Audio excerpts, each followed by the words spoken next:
What up, my peeps, my real ones? Surprising you guys with a video on Monday. Holy shit. What do I have wrapped up for Monday? Well, I'm not gonna be able to make videos, so I'm gonna try to squeeze some shit out here, some of the last ideas that I've had, and I want to make it happen and leave you guys with something while I go away for a little bit, you know. So let's go into one of my favorite groups. It's a duo, the Poetical Prophets, better known as Mobb Deep. So Mobb Deep, they were Queensbridge. I mean, I don't have to tell you guys the whole story.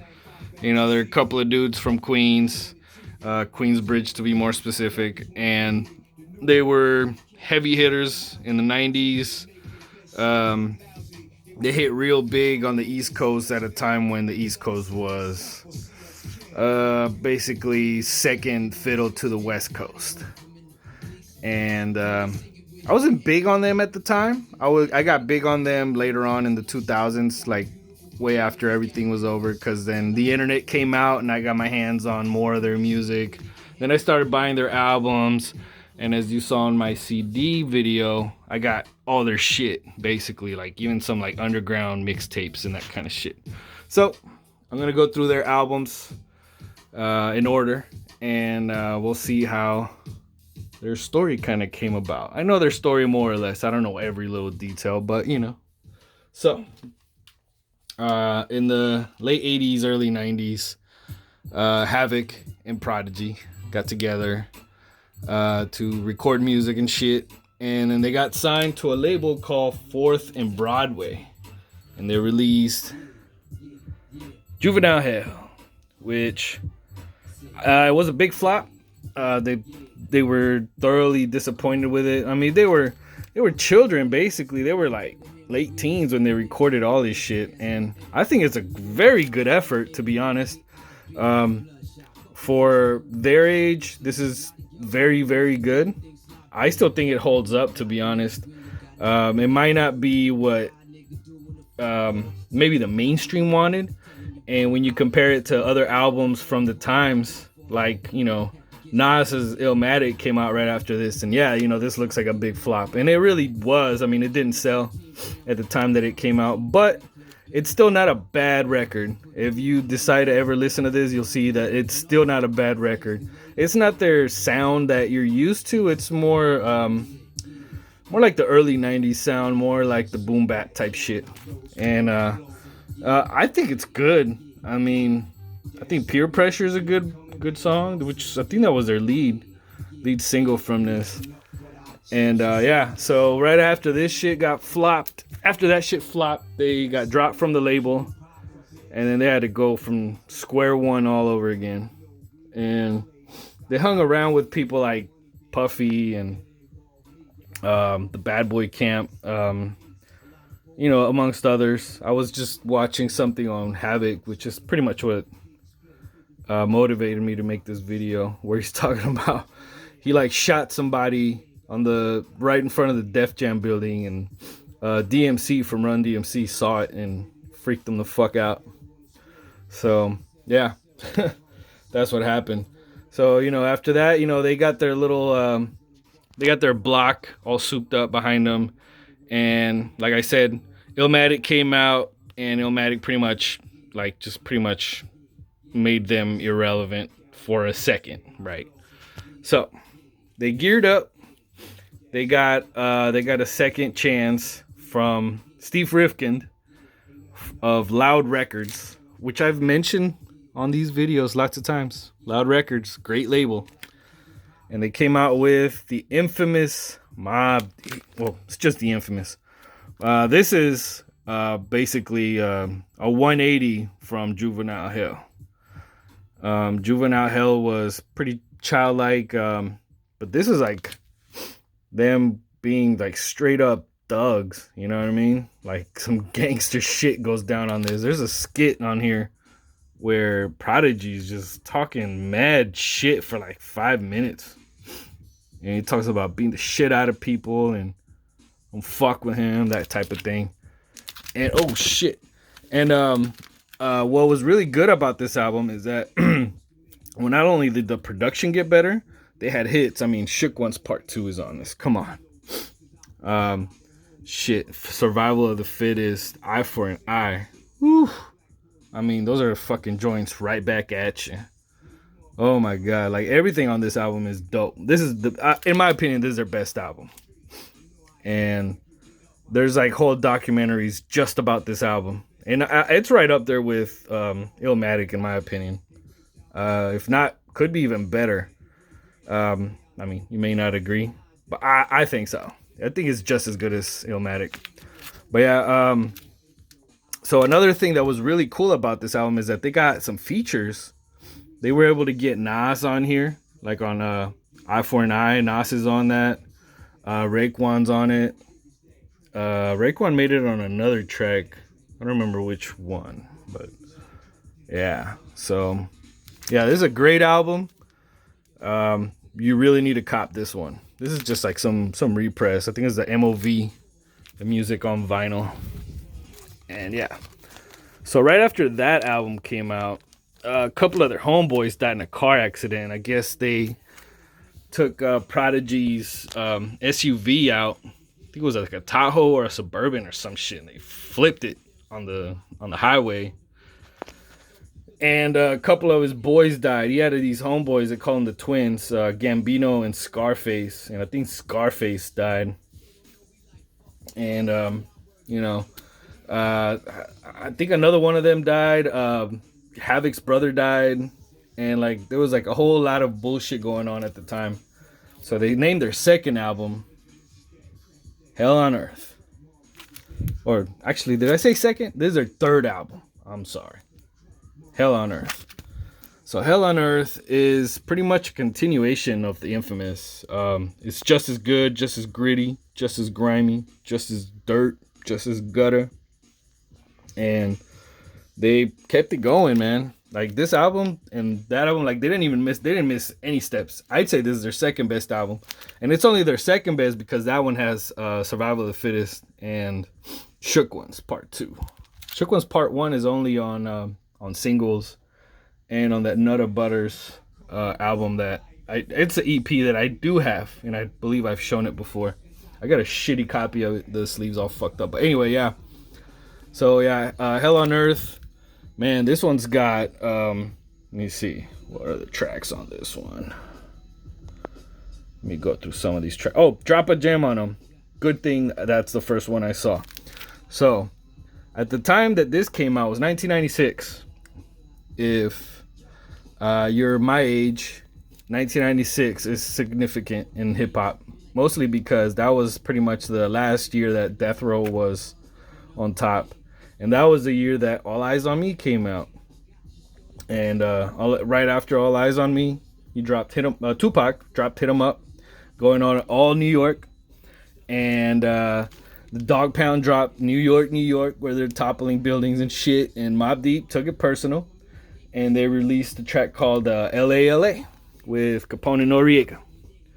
And let me find it. Actually, it's Capone Noriega, Tragedy Gaddafi. And I think that's it. I have the single right here. I should have pulled it out, man. Let me find it real quick. Here it is. LALA, 25 to Life. LALA. That's one, and this is another. I have two copies of it. They're different copies. But yeah, they dropped this, and this is going at the West Coast. So they already had a little bit of animosity towards the West Coast. So after Tupac dissed them by name directly, they dropped Drop a Gem on them, which is probably the biggest track on this. Could be. I mean, you got other ones. You got Extortion with Method Man. And yeah, Drop a Gem on them was a direct diss at Tupac. Like, they didn't say his name on the track, but you know who they're talking about, you know? They're talking about him in jail and getting fucked, getting raped, all that shit. So after this, they took there was some time in between the next albums. They did tracks here and there. Like, they did a track on the Sunset Park called Back At You, which is really, really fucking tight. And their fourth album was ready to come out, and they got heavily bootlegged. I remember this shit because it was like it was on the Source. I remember reading about it on the Source where their album got heavily bootlegged, and then they had to go back and redo the whole thing, and they lost a lot of money on it because, you know, a lot of studio time and all kinds of shit. So then the album came out, Murder Music, and this is the final version. I actually do have a copy of the bootleg of this on CD, but I don't know where it is.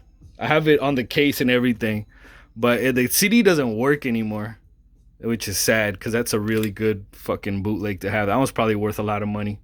But anyways, so yeah, this is the finalized version of Murder Music. This is the one that has a Quiet Storm with Lil Kim and the regular version. And right here, they extended their they started doing songs with other kind of artists like Coogee Rap, fucking co-sign on them.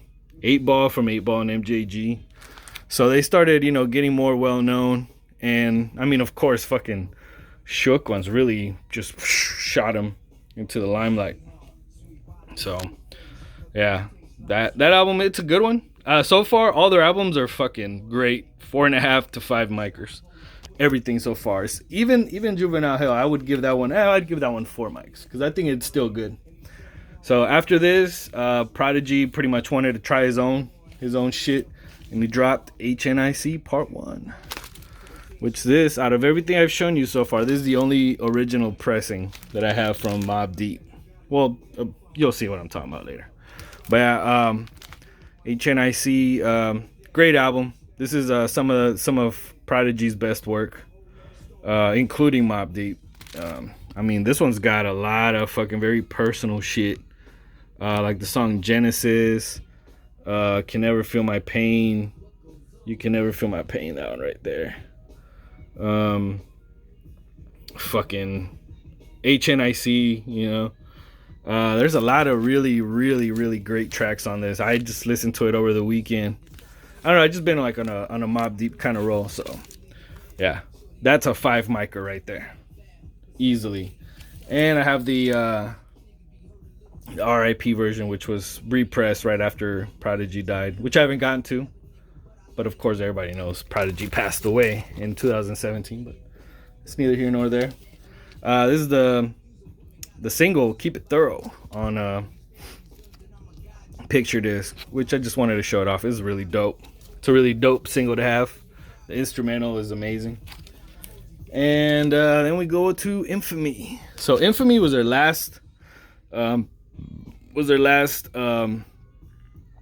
submission to Loud Records, which at the time Loud Records was getting sold to Sony, so they were kind of like getting left down to dust, and they went from being like big names on a label on Loud Records to just being like some kind of run-of-the-mill artist on Sony.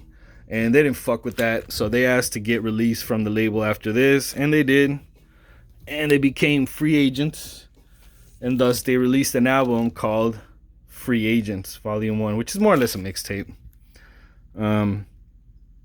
It's got decent shit. It's got like some like kind of redos of, you know, like Shook ones and shit like that. Like they, you know, kind of like just freestyle over it. A lot of freestyles, like I said, and it's really good. This one is kind of rare. I don't see it that often. I never actually seen it at a record store. I had to order this one on the internet, and this is really good too. So yeah, so far everything's really good. I think Infamy is probably their crappiest one at this point, and even that one's still good. So don't sleep on it.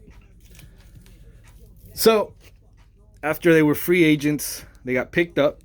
They got a deal to Jive Records right there, which was Jive Records always had rap on it, but then after the 2000s they stopped having rappers on. They had very, very few. Like I think KRS might have still been on there, Too Short, E40 maybe. I think E40 was already completely independent at that point. But anyways, they dropped America's Nightmare, and again, they were pretty much the same shit that happened to them at Sony. They were just kind of like another artist on the label when they were used to being a big name. Because on Loud Records, I mean, yeah, you had Wu-Tang, you had Big Pun, Exhibit, Mobb Deep, Cellar Dwellers, the Alcoholics. Like there was heavy hitters on that shit, on Loud Records. But then, they were on top of that, So then they came to Jive, and then they were just like another artist, just like they were at Sony. That's why they left Sony. So it's kind of a flop. Honestly, I don't think it's really that good of an album. It does have Got It Twisted, which is a very exquisite track, but it's more club type. It's not really that street. So after that, they were pretty much kind of giving up on life until a man stepped in and brought them over to G-Unit Records, where they did Blood Money. So Blood Money is their G-Unit release, and I think it's dope. Out of the G-Unit releases of the time, might not be the best one, because then you still got the Games documentary and you got 50 Cent's first album, but this is like third to that. No shit, like I don't think G-Unit put out that much great music, to be honest. I don't think Lloyd Banks was that dope. I don't think Tony Yayo was any good. Fucking Young Buck, really? No, Mobb Deep was, they fucking gave more credibility to G-Unit. Because, I mean, yeah, 50 Cent, it was the man. No doubt about that. But 50 Cent gave them a little more street credibility. Because, I mean, let's be real. Fucking nobody's going to build a label around Tony Yayo and Lloyd Banks. It's just not happening. But, yeah. Mobb Deep did this one. This one's got some gems on it. I mean, put them in their place. Woo, shit. Capital H, capital P. Those are the two from this one that really, Out of Control remix, really, really stand out. Those tracks really, really, really, really stand out. And they're better than just about anything from fucking Lloyd Banks or Tony Yayo. So, if you don't like that, it's too bad. I know there's a lot of fucking Lloyd Banks fanboys out there, but whatever. Keep it real. You don't like it, you don't have to like it. So, after this, they did a bunch of mixtapes. They kind of kept their names out there. Prodigy dropped HNIC Part 2. Sometime before this, he dropped Return of the Mac, which I also have. I have both of those on CD. I'm pretty sure you can go back and watch my CD videos and see them. I'm not going to pull them out. They're all tidied up right there, put away. So, anyways, then after that, they kind of got apart from each other. Prodigy was doing his own thing. Havoc did some albums on his own. And they didn't really get back together to do a full album. All they did was EPs. They did a couple of EPs. They did the Black Cocaine EP, and I forget the names of the other ones. Mostly mixtapes, like I said. But Prodigy, his last piece of solo work was HNIC Part 3, I think. He did do the Einstein, which is really tight as well. I don't know what year this came out, but this is HNIC Part 3. And, Havoc's on it. It's not like he just kind of left Havoc out in the dust. He's still Prodigy of Mobb Deep. So I highly recommend you reading or listening to Prodigy's book, My Infamous Life. It's really good. It's super duper good. I listened to the whole thing on this trip I had to Tampa last year, and I loved it. So yeah, after that, they put out, the last thing they put out was this thing called the Infamous Mobb Deep, which was like a 4-disc set with a lot of B-sides from back in the days, a lot of old versions of tracks and shit like that, and stuff from like around the time from the Infamous, and just a lot of leftover shit, which I'd really love to get my hands on, but it's like fucking $300 on Discogs, and I got a rule about not spending that much money on one record, but I'm really contemplating it because I really like it.